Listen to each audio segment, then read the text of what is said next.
It's time for a checkpoint. At 2 or 3 times throughout the project, students need to check in and show what they've been doing, what each group member's role is, what they're learning. Check ins are a complete pause in all project work for feedback and reflection among everybody in the room. They are crucial in order to create accountability and to provide points for revision and refinement. What would you expect to see in a student checkpoint? Teacher, you have to decide that. It really depends upon the project students are doing. There should be similarities in all projects, right? Because they're all falling under this big idea that you've chosen. It's important to point out the similarities as well as the differences among the projects during the checkpoint. Now, what I'm about to say may seem impossible, but it's not.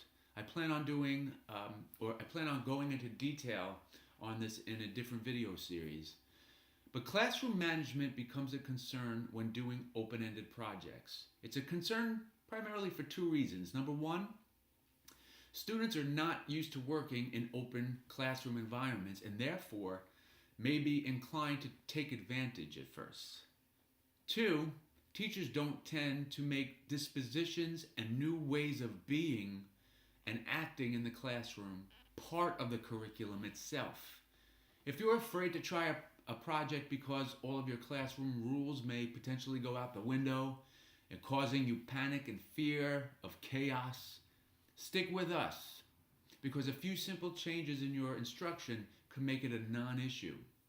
It's important, however, to mention that during a check-in, the teacher has the opportunity to discuss group interactions, dynamics, strengths, and weaknesses as an explicit part of instruction.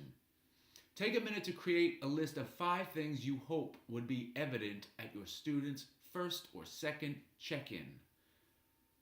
Make that list.